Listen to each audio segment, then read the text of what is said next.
지난번에 월스트리트 저널이 한국에서 주한미군 4,500명을 지금 철수하려고 하고 있다라는 보도가 있었죠. 근데 그게 이제 월스트리트 저널이 말한 게 사실이 아니다라고 미국 국방부가 형식적으로 입장을 표명했지만은 저도 그렇고 대다수가 이 문제는 치고 빠진 거다. 그래서 사실이 아닌 게 아니다라고 했는데 월스트리트 저널이 보기 드물게 이 사건이 해프닝이 아니다, 진짜다라고 다시 후속 보도를 통해서 반격에 나섰어요.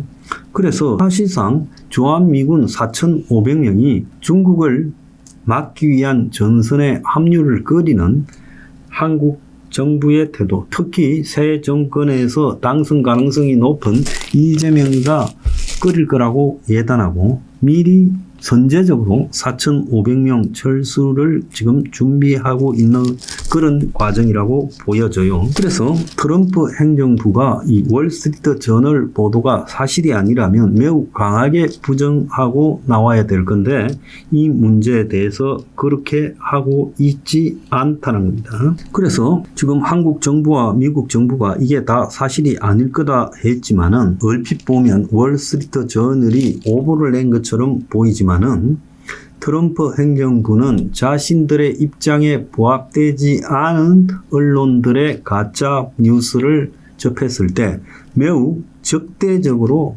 그 뉴스를 공격을 해요. 그 매체를 공격하고요.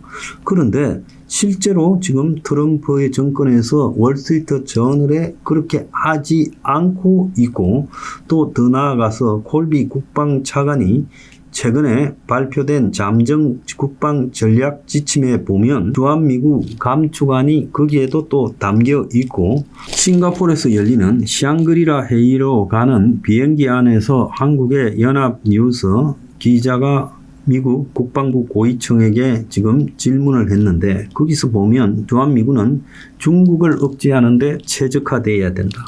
이러면서 지금 중국을 억제하는 데 소극적인 한국의 역할을 감안하면 주한미군 감축을 배제하지 않겠다라는 것이 사실상으로 맞는 게 아니냐, 이런 이야기까지 등장을 하고 있어요. 그리고 샹그리라 지금 회의에서 미국의 국방장관 페거세스와 일본의 방위상 나카타니 겐이 만났습니다. 그런데 항상 샹그리라 안보회의에서는 한중일 국방장관이 같이 사진 찍고 또 부수적으로 회의도 하는데 이번에는 한국에 국방장관이 없다 보니까 정책실장이 갔어요. 조창래 정책실장이. 그런데 아예 페거세스를 만나지도 못했다는 거예요. 서로 간의 우방의 관계로 보면 그래도 만나서 사진 한 장 정도는 낼 건데 그것도 못했다는 거예요. 그래서 최근에 중국이 대만 침공을 위한 리허설을 하고 이 부분에 대해서 미국은 중국이 아시아 지배의 패권국이 되려고 한다. 대만 정복 지도는 치명적인 결과를 초래할 거고 미국은 동맹의 중국 종속을 허용하지 않을 거다. 이 동맹의 중국 종속이라는 게 한국도 들어있는 거예요. 그래서 페거세스가 샹그리라 안보회의에서 한 말 중에 보면 미국의 인도 태평양 동맹들이 중국, 북한을 마주한 더 위협적인 상황에 놓이게 됐는데 유럽보다 훨씬 적은 국방비를 쓰는 게 말이 되냐.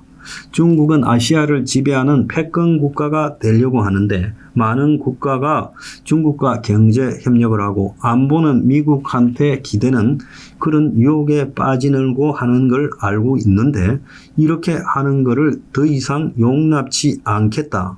그래서 안보는 미국, 경제는 중국을 시도하는 것은 안 통한다. 둘 중에 하나를 골라라고 말을 했어요. 이건 한국을 향해서 하는 말일 수도 있다는 거예요. 그래서 미국의 트럼프 정부의 모든 군사적인 전략 핵심이 중국이 2027년까지 최근에 내부의 경제적인 문제 등이 번져가면서 대만을 침공해서 복속시키는 것이 의도라는 관점에서 봤을 때 미국이 이걸 그냥 관망하면 미국이 세계에서 이제 더 이상 리더 국가로서 체면을 잃게 되고 미국의 해외 전략이 치명적인 타격이 있기 때문에 이 문제에서는 양보하지 않겠다고 트럼프가 예상과는 달리 집권 이후에 대만 문제에 점점 더 강경하게 가고 있고, 미국은 지금 아시아의 동맹국도 EU 동맹국처럼 국방비를 5% 이상으로 지출하라고 요구하고 있어요. 한국은 최근에 2.34%입니다. 그러면서 미국이 또 하나 요구한 것은 미국이 계획하고 있는 차세대 미사일 방어망에 한국도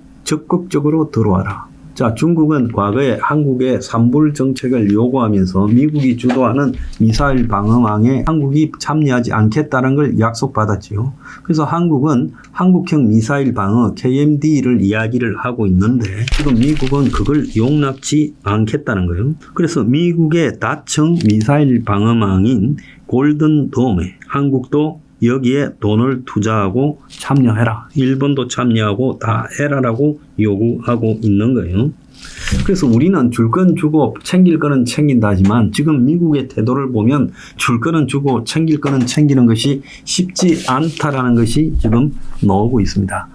여기에 지금 한국계 이 빅터 차라고 미국의 CSIS의 한국 석자가요, 최근에 주한미군 감축설이 미국의 여러 언론에 또 미국 정부의 당국자의 발언 속에 섞여 나오는 부분에 대해 미국 정부는 아니라고 밝혔지만 미국 국방부와 군에서도 심각하게 검토 중인 문제가 맞다라고 말하면서 트럼프가 북한의 관심을 지금 끄는 동안에 북한이 훨씬 더 강해졌다라고 이야기하고, 트럼프의 주한미군 철수나 중국 견제에 대한 한국의 소극성, 이런 것들이 한미의 방위 동맹이 약해지는 결과를 초래하고 그것은 결국 북한으로 하여금 지금 남침이라는 오판을 하게 할 소지가 크다라고 말하고 있어요. 그래서 트럼프가 의도적으로 북한을 내버려 놓고 있는 동안에 북한은 더욱더 강해지면서 도발의 강도를 높여가겠다. 지금 그렇게 비춰지는 거예요. 주한미군의 중국에 대한 최적화. 그러니까 주한미군을 지금 한국이 두려면 중국을 견제하는 부분에 최적화된 상황을 인정하고, 그럼에도 불구하고 트럼프가 요구하는 주한미군 주둔 분담금을 다는 아니지만 상당액을 내거나 아니면 주한미군 자체가 떠나거나 이런 부분을 한국이 선택해야 될 상황에 놓이게 될 거라는 거예요. 점점 미국의 주한미군 부대가 줄어들 거고 머지않은 시기에 이 선택이 한국에 강요될 거다. 그렇다면 한국은 주한미군이라는 것이 중국용이기는 하지만 어쨌거나 한국의 세계 최대의 주한미군 기지가 있고 28,500명이라는 주한미군이 주둔하고 있기 때문에 그것이 북한의 남침 견제에 도움이 되고, 또 여차하면 북한이 남침할 때 미군이 개입하게 되는 계기가 되는 거지, 한국에서 아예 나가버리면 그 다음부터는 북한이 남침하고 공격해도 미군이 오지 않을 가능성이 크고, 나갈 때는 기분 나쁘게 나간 거 아니겠습니까? 또 더 나아가서 미국의 해구산안이라는 것도 사실상 무의미해지게 되지 않겠느냐, 지금 이런 입장이에요. 그래서 지금 우리가 여기서 4,500명 스트라이크 여단뿐만 아니라 나머지 부대에 대해서도 감축이 심각하게 논의된다라는 압박이 지속될 거다. 그래서 미국이 이 샹그리라 회의에서 한국에 던지는 메시지는 주한미군이 마치 당연히 한국에 있어야 될 의무가 있는 것처럼 지금 생각하지 말라는 거고, 또 한국은 대만과의 전쟁이 발생할 때 제1연루국이 될 수 있다는 걸 인정을 해야 될 거다라는 지금 그런 요구를 하고 있어요. 헤게스에스 국방장관이 지금 주한미군의 전략적 유연성을 싱가포르에서 집중적으로 거론하면서 더 직설적으로 중국 위협을 막을 동맹국의 국방비 지출 확대를 5% 수준까지, 그러면 한국은요 2배보다 더 늘려야 돼요, 국방비를요. 그러면서 또 상기시키는 것은 닉슨 독트린에 의해서 이제 아시아는 자기 나라를 자기가 스스로 지켜야 된다. 미국은 앞으로 적극적인 군사 개입을 하지 않겠다면서 주한미군을 2,100명이나 철수시켰죠. 그래서 미국의 정책이 이제는 한국을 지켜주는 게 아니라 한국에 주둔하면서 중국을 견제하고 이제 한국군조차도 같이 할 것인가.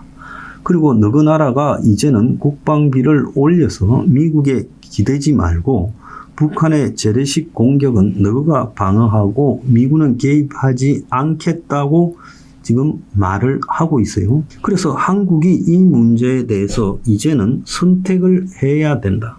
미국하고 중국하고 대만 문제로 싸우게 되면 이 문제가 한국이 1순위로 여기에 끼어들 수밖에 없지, 여기에 끼어들지 않겠다고 하면 너네들은 중국과 연루되어 있다고 간주할 수밖에 없다라고 미국이요 양자 선택을 강요하고 있어요.